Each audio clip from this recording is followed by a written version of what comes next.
وَلَمَّا بَلَغَ أَشُدَّهُ، اور جب یوسف علیہ السلام اپنی بلوغت کو پہنچے،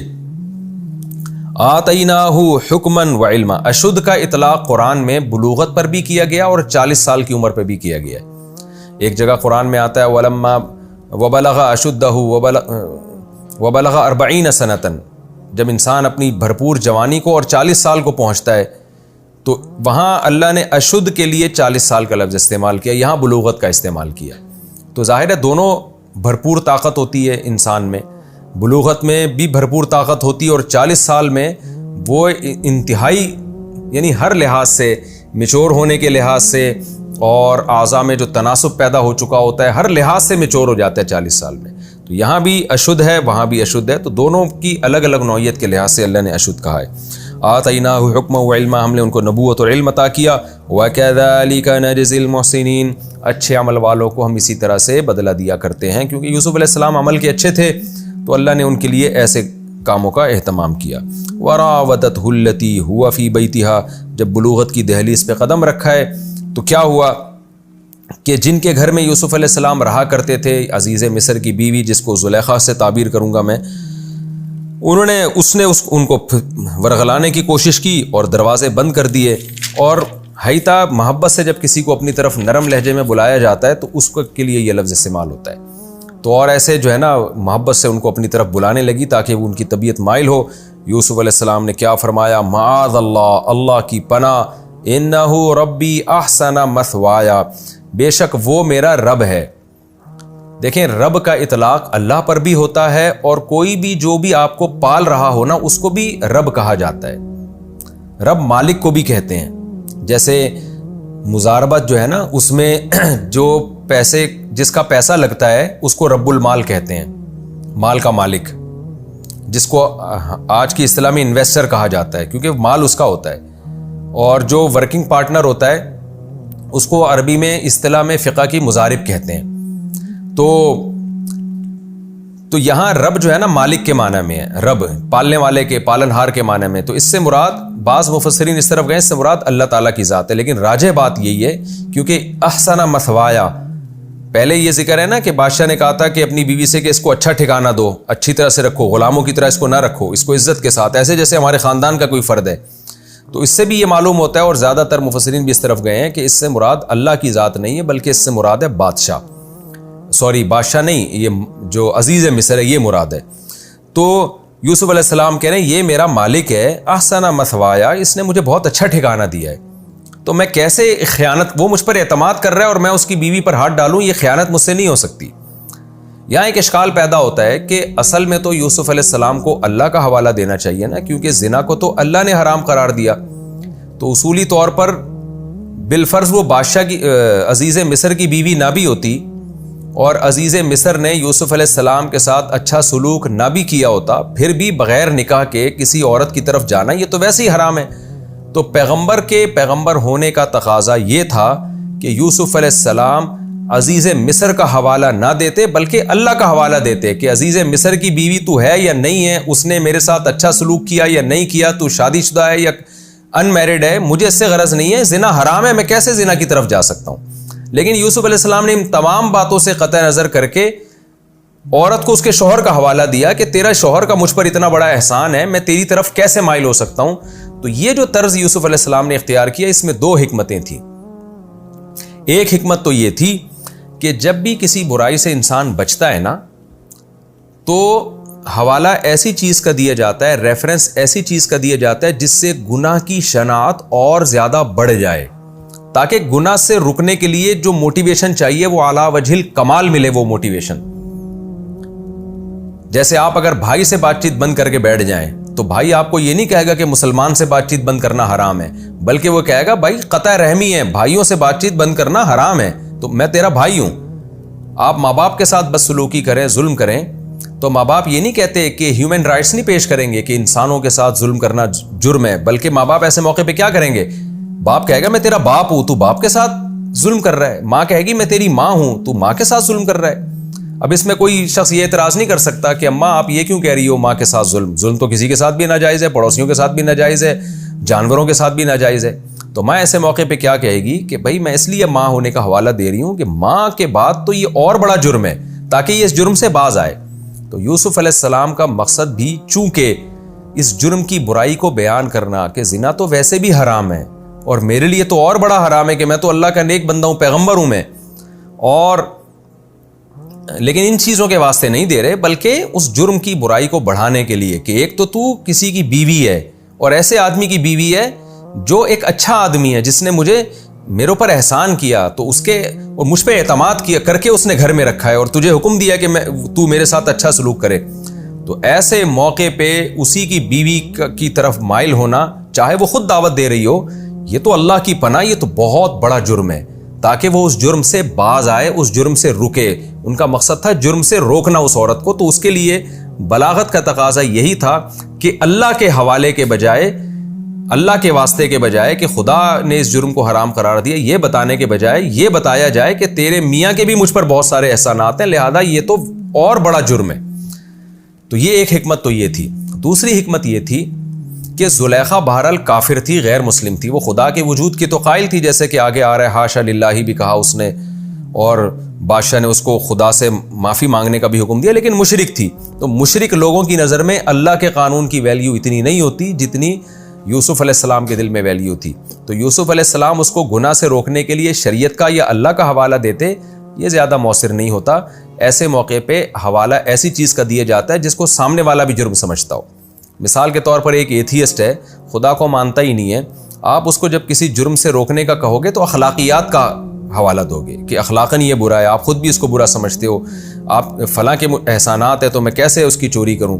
تو ایسے موقع پہ یوسف علیہ السلام نے جو زلیخا سے کہا کہ تیرے شوہر کے مجھ پر احسانات ہیں، تو یہ بلاغت کا تقاضا تھا کہ یہ تو بھی برا سمجھے گی اس عمل کو۔ کوئی بھی عورت اس طرح کرے جس کے شوہر نے اس پر بھی احسان کیے ہوں اور جس کو رکھا اس پر بھی احسان کیے ہوں، تو اس کو سوسائٹی میں بھی برا سمجھا جاتا ہے۔ تو یہ دو حکمتیں تھیں جس کی وجہ سے یوسف علیہ السلام نے بادشاہ بار بار میری زبان سے نکل رہا ہے، عزیز مصر کا حوالہ دیا۔ پھر کہنے لگے انہ لا یفلح الظالمون، بے شک ظالم لوگ کامیاب نہیں ہوتے۔ کیا مطلب؟ میں اگر زنا کر کے تیری اور اپنی خواہش پوری کر لوں، تھوڑی دیر کی لذت تو مل جائے گی، لیکن خدا کا قانون یہ ہے، تاریخ اس پر گواہ ہے کہ جو ظالم لوگ ہوتے ہیں وہ وقتی فائدہ اٹھا لیتے ہیں، وہ کامیاب نہیں ہوتے، انجام ان کے حق میں نہیں ہوتا۔ کتنی زبردست بات کی یوسف علیہ السلام نے، اور آج گناہ سے بچنے کے لیے کتنی زبردست موٹیویشن ہے کہ ظالم جو ہے نا، جو غلط طرف جو جائے گا تو انجام اس کا اچھا نہیں ہوگا۔ وَلَقَدْ هَمَّتْ بِهِ وَهَمَّ بِهَا، قرآن کہتا ہے تحقیق زلیخا کے دل میں بھی یوسف کا خیال آیا اور یوسف کے دل میں بھی خیال آیا۔ ہم کہتے ہیں جو ابتدائی درجے میں خیال آتا ہے نا کسی بھی اچھائی یا برائی کا، اس کو ہم کہا جاتا ہے، اس پہ گناہ نہیں ملتا، بلکہ حدیث میں آتا ہے کسی کے دل میں برائی کا ارادہ آیا، یعنی ہلکا سا جو خیال آتا ہے وہ آیا، مائل ہوئی طبیعت اور وہ برائی سے رک گیا تو اللہ اس پہ بھی اس کو اجر عطا فرماتے ہیں۔ تو دونوں کے دل میں خیال آیا، لیکن زلیخا کے دل میں جب آیا تو وہ عزم تک پہنچ گیا، اس نے پکا عزم کر لیا دروازے بند کر کے کہ میں برائی کروں گی۔ لیکن یوسف کے دل میں جب خیال آیا تو قرآن کیا کہتا ہے؟ لولا ارآ برہان ربی، اگر یہ بات نہ ہوتی کہ اپنے رب کے واضح دلائل دیکھ لیتے تو کیا مطلب؟ پھر اس ارادے پر عمل بھی کر لیتے، اس خیال پر عمل بھی کر لیتے۔ آگے جزا محذوف ہے کہ اس پر عمل نہیں کیا، کیونکہ اگلی آیت آ رہی ہے کہ ہم نے ان سے اس برائی کو روک لیا۔ یہاں دو باتیں ہیں، نمبر ایک، یوسف علیہ السلام کے دل میں خیال کیوں آیا؟ پیغمبر تو بہت بڑے مقام پر ہوتے ہیں، ان کو تو برائی کا وسوسہ بھی نہیں آنا چاہیے۔ تو اس کا جواب یہ ہے کہ دیکھیں، برائی کی طرف طبیعت کا مائل ہو جانا یہ عیب نہیں ہے، اس برائی کی طرف کا سوچنا اور اس کے کرنے کا ارادہ کرنا یہ برا ہے۔ اس کی علماء نے ایک بہترین مثال دی ہے کہ آپ جب روزہ رکھتے ہیں تو پیاس کی حالت میں کوئی آپ کے قریب بیٹھ کے ٹھنڈا اور خوشنما مشروب پی رہا ہو، آپ کے دل میں ایک جذبہ بہرحال پیدا ہوتا ہے، لیکن آپ یہ سوچ کے صبر کرتے ہو کہ میرا روزہ ہے، میں نہیں کھا سکتا۔ تو کھانے کا دل چاہنا یہ برائی تھوڑی ہے، رمضان میں تو کھانے کا دل چاہتا ہے، نہیں کھاتا تبھی تو ثواب ملتا ہے۔ تو اگر کسی مرد کی عورت کی طرف سرے سے میلان ہی نہ ہو، پھر وہ برائی سے بچ جائے تو اس پہ بچنے پہ کوئی ثواب نہیں ہے۔ جیسے جو مخنث اور ہجڑے لوگ ہوتے ہیں ان کو عورت کی طرف میلان ہی نہیں ہوتا، تو ان کو زنا سے بچنے کا کیا ثواب ملے گا؟ تو ہاں وہ پیسوں کے لیے کوئی زنا کر رہا ہو اور پھر پیسوں کی قربانی دے کے زنا سے بچ جائے، اس پہ ثواب ملے گا، لیکن زنا سے بچنے کا تو ثواب اسی کو ملے گا جس کا زنا کی طرف دل بھی مائل ہو۔ تو اگر کوئی شخص جس کا زنا کی طرف دل مائل نہیں، پیسوں کے لیے زنا کر رہا ہے، تو پیسوں کی لالچ میں زنا کا دل کرے گا، پھر وہ بچے گا تو اس کو ثواب ملے گا، کیونکہ پیسوں نے اس کے دل میں لالچ پیدا کی ہے، کوئی فزیکل اس کی باڈی کی وہ ریکوائرمنٹ نہیں تھی۔ تو یوسف علیہ السلام کے دل میں جو زلیخا کا خیال آ گیا، یہ خیال آنا یوسف علیہ السلام کے لیے عیب کی بات نہیں ہے، بلکہ ایک صحت مند ہونے کی اور ایک مرد ہونے کی علامت ہے۔ تو یہ عیب نہیں ہے۔ اس کی مثال ایسے ہے جیسے قرآن مجید میں آتا ہے سورہ حجاب میں کہ اللہ تعالیٰ نے نبی صلی اللہ علیہ وسلم کو حکم دیا کہ آپ اپنی بیویوں کو اختیار دے دیں کہ وہ آپ کے ساتھ رہنا چاہیں تو اسی غربت میں رہیں، ورنہ ان کو طلاق کا آپ اختیار دے دیں کہ پھر جہاں چاہیں جس مالدار سے نکاح کریں۔ تو نبی نے اپنی تمام ازواج کو طلاق کا اختیار دیا، لیکن ان تمام ازواج نے نبی ہی کو قبول کیا کہ ہم اس غربت میں بھوک اور پیاس میں آپ کے ساتھ گزارا کریں گے، ہمیں آخرت چاہیے، دنیا نہیں چاہیے۔ اس کے بدلے میں اللہ نے ازواج مطہرات کو انعام کیا دیا کہ اے نبی کہ آپ کو اب یہ اجازت نہیں ہے کہ آپ مزید ان کے اوپر کسی کو سوکن لے کر آئیں، مزید نکاح ان کو طلاق دے کے آپ نہیں کر سکتے۔ وَلَوْ أَعْجَبَكَ حُسْنُهُنَّ، کسی عورت سے آپ مزید نکاح نہیں کر سکتے اگرچہ اس کا حسن آپ کو کتنا ہی اچھا لگے۔ یہ قرآن کے الفاظ ہیں۔ تو اب اس پہ بعض بے وقوف لوگوں نے اعتراض کیے ہیں کہ یہ پیغمبر بھی حسن کی طرف مائل ہو سکتے ہیں کیا؟ پیغمبر کو بھی کسی کے حسن سے متاثر ہو سکتے ہیں؟ معاذ اللہ، یہ تو بھائی یہ تو انسان کی نیچر ہے۔ تو قرآن کہہ رہا ہے کہ کوئی عورت کتنی آپ کو حسن لگے، حسین لگے، اور اس کا حسن کتنا ہی پسند آئے، آپ کو اس سے نکاح کی اجازت نہیں ہے۔ تو اس لیے حکیم الامہ نے اس آیت کے تحت لکھا ہے کہ یہ پیغمبر کی عیب معاذ اللہ عیب نہیں ہے، بلکہ یہ کہ وجدان کل شیء علی ما ہوا، کہ کسی حسین چیز کو دیکھ کر اس کی طرف دل مائل ہونا یہ ایسے ہے کہ آپ نے کسی شے کو ایسا پایا جیسی وہ ہے، تو وہ حسین ہے تو آپ نے حسین پایا اس کو، تو یہ کسی جو جیسی ہو ویسا پانا یہ تو آپ کے صحیح ہونے کی علامت ہے نا۔ ایک چیز اچھی ہے اور آپ اس کو برا پا رہے ہیں، اچھی نہیں لگ رہی، تو اس کا مطلب آپ کے اندر ہی فالٹ ہے کوئی۔ تو کسی حسین چیز کو دیکھ کر اس کی طرف طبیعت کا مائل ہو جانا یہ غیر اختیاری ہے، اس پہ کوئی پکڑ نہیں ہے، اور اسی بیس پہ انسان نکاح بھی کرتا ہے، زوجہ کے پاس بھی جاتا ہے، پھر اولاد بھی ہوتی ہے۔ اگر یہ طبیعت میں میلان ہی ختم ہو جائے تو انسان اور پتھر میں کوئی فرق نہیں رہے گا۔ مجھے معلوم ہے چند ہفتوں پہلے ایک لڑکا میرے پاس آیا، بہت رو رہا تھا بیچارہ۔ وہ کیا تھا، وہ نوجوان لڑکا تھا، وہ ہیجڑوں میں کہیں اٹھنے بیٹھنے لگا تو ناچ گانے سیکھ لیے، تو ہیجڑوں نے اس کو بولا کہ بھائی تم بھی آپریشن کرواؤ اور اپنی یہ جو پرائیویٹ پارٹس ہیں، جو مردانہ پارٹس ہیں، ان کو آپریٹ کروا کے ختم کر دو۔ کہہ رہا ہے میں باتوں میں آ گیا ان کی، کیونکہ اس میں مجھے ناچ گانوں میں پیسہ بہت مل رہا تھا، تو میں نے بھی اپنی وہ آپریشن کروا لیا اور وہ جو عضو ہے وہ کاٹ دیا۔ تو مجھے وہ یہ کہہ رہا تھا کہ مفتی صاحب آپ خدا کے لیے بیان ریکارڈ کروائیں، آج کل بہت سے لڑکے ہیجڑوں میں بیٹھ کے یہ کام کر رہے ہیں، اپنی مردانہ قوت کو ختم کر دیتے ہیں، اس سے کیا ہوتا ہے ان میں ایک نسوانی حسن پیدا ہوتا ہے، بال لمبے ہو جاتے ہیں، ڈانس وانس کے پیسے بہت ملتے ہیں۔ تو کہہ رہا ہے میں نے پیسہ تو کما لیا، لیکن اتنا رو رہا تھا وہ، کہہ رہا ہے خدا کے لیے لڑکوں کو منع کریں یہ کام نہ کریں، پیسہ تو آ جاتا ہے لیکن انسان کی ڈیزائرز ختم ہو جاتی ہیں۔ کہہ رہے میں پتھر ہوں، میرے اندر کوئی جذبات ہی نہیں ہے۔ مجھے کہنے لگا جو شادی شدہ لوگ اپنی بیوی کے ساتھ اور عورت اپنے شوہر کے ساتھ جا رہی ہوتی ہے بچوں کے ساتھ، ان فیملیوں کو دیکھ کے میں خون کے آنسو روتا ہوں، اور میں کہتا ہوں کاش میں غریب ہوتا، میری جھونپڑی ہوتی لیکن میری بیوی ہوتی، میرے بچے ہوتے، میرے دل میں عورت کے وہ جذبات ہوتے جو مردوں کے دل میں ہوتے ہیں، یا عورت کے دل میں جو مردوں کے لیے جذبات ہوتے میں عورت ہی ہوتا تاکہ میرے دل میں مردوں کے لیے جذبات ہوتے۔ تو کاش میری بھی ایک لائف ہوتی اور میری بھی اولاد ہوتی۔ پھر اس نے ایک مشہور مخنث کے بارے میں مجھے بتایا، میں نام نہیں لوں گا، اسی لڑکے نے مجھے بتایا کہ ایک بہت مشہور ڈانسر ہے، اس نے بھی آپریشن کروا کے وہ اپنی جنس تبدیل کی ہے، کروڑوں روپے کما چکی ہے وہ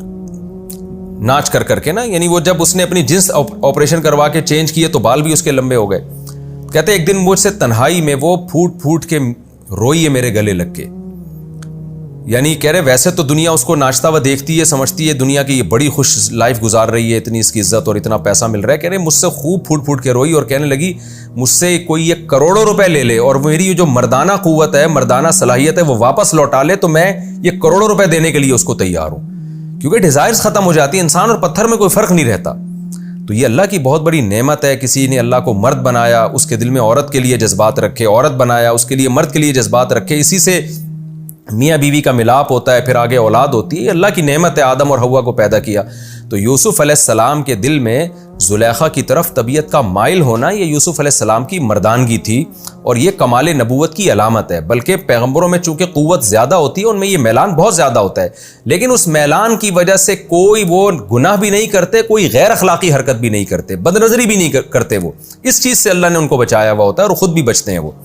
تو یہاں بھی قرآن کہہ رہے ہیں ان کے دل میں ارادہ ہوا۔ اور ویسے بھی ایک اصولی بات ہے، اگر یوسف علیہ السلام کے دل میں میلان ہی نہ ہوتا تو بچنے کا ثواب تھوڑی ملتا۔ یہ تو بہت بڑی قربانی تھی یوسف علیہ السلام کی کہ چاروں طرف سے دروازہ بند ہے، اور ظاہر ہے جو عزیز مصر اتنا بڑے عہدے پر تھا، اس کی بیوی بھی یقیناً کوئی خوبصورت عورت ہوگی، کیونکہ شاہی محل میں پلنے والی عورت ہے۔ تو پھر بادشاہ لوگوں کے پاس وسائل، اور اتنے بڑے عہدے لوگوں کے پاس وسائل بہت ہوتے ہیں، نکاح بھی خوبصورت عورتوں سے کرتے ہیں۔ تو یہ تمام چیزیں اور پھر یوسف علیہ السلام کی ابتدائی جوانی تھی جس میں انسان کے جذبات بہت زیادہ عروج پر ہوتے ہیں۔ ان تمام باتوں کے باوجود یوسف علیہ السلام کا یہ کہنا کہ اللہ کی طرف سے پابندی تو پابندی ہے، میں تو اس کو بھی حرام سمجھتا ہوں کہ ایک آدمی نے مجھے ٹھکانہ دیا اچھا، اور میں اس کی بیوی پر دست درازی کروں، چاہے اس کی بیوی راضی کیوں نہ ہو، میں تو اس کو بھی غیر اخلاقی حرکت سمجھتا ہوں۔ کیا مطلب؟ بالفرض خدا کی طرف سے اس کی اجازت بھی ہوتی، پھر بھی میں یہ کام نہیں کرتا۔ ایک مثال دے رہا ہوں، یعنی کہ اگر پھر بھی میں یہ کام نہیں کرتا، اس لیے کہ جس نے مجھے اتنا اچھا ٹھکانہ دیا، میں اس کے ساتھ خیانت کیسے کر سکتا ہوں؟ اس کو اگر پتہ چلے گا تو کتنا ناراض ہوگا، اور پتہ نہ چلے تو بھی غیر اخلاقی حرکت ہے، کیونکہ جس کے احسانات ہوتے ہیں تو اس کی مرضی کے خلاف نہیں چلا جاتا، چاہے اس کو پتہ چلے چاہے اس کو پتہ نہ چلے۔ تو یہ اخلاق کی ایک بہترین مثال قائم کی یوسف علیہ السلام نے کہ یہ کام مجھ سے ہو ہی نہیں سکتا، اور میں کافر جو مجھ پر محسن تھا اس کافر کی بھی میں احسان فراموشی نہیں کر سکتا۔ اور اگر دل یوسف علیہ السلام کا زلیخا کی طرف مائل نہ ہوتا پھر یہ تقریروں کی کوئی حیثیت نہیں تھی۔ تو دل مائل تھا، تبھی یہ سب باتیں کر کے یوسف علیہ السلام نے وہاں سے بھاگنے کی کوشش کی۔ آگے قرآن کہتا ہے لولا رأى برہان ربی، یوسف کو ہم نے برائی سے بچایا، اگر وہ اللہ کی طرف سے واضح دلیل نہ دیکھتے تو برائی سے نہ بچ پاتے۔ وہ واضح دلیل کیا تھی؟ وہ واضح دلیل یہی تھی کہ اللہ کی نعمتوں میں غور کرنا، اور یہ بات پہ غور کرنا، یہ برہان کو سے تعبیر کیا کہ اتنی واضح دلیل ہے کہ جس آدمی نے تمہیں پالا پوسا ہو، عزت دی ہو، اسی کی بیوی کے ساتھ خیانت نہیں ہو سکتی، یہ اس آدمی کے ساتھ خیانت کہلائے گی۔ اس کو قرآن برہان سے تعبیر کر رہا ہے، جس کا یوسف علیہ السلام نے حوالہ پیش کیا کہ معاذ اللہ انہ ربی احسن مثوایا۔ تو یہی جملہ واضح دلیل ہے کہ یہ نہیں ہو سکتا بھائی۔ یہ تو واضح کا مطلب اس لیے کہ اللہ کی دلیل دیتے ہیں نا کہ زنا حرام ہے اس لیے میں نہیں کر رہا، تو یہ اس کے لیے واضح نہیں ہوتی، زلیخا کے لیے۔ تو ایسی دلیل دی جس کا زلیخا کے پاس کوئی جواب ہو ہی نہیں سکتا۔ اس سے یوسف علیہ السلام بھی مطمئن، اور زلیخا بھی اگر مطمئن ہونا چاہتی تو مطمئن ہو سکتی تھی، لیکن ظاہر ہے اس پر تو ایک خواہش کا غلبہ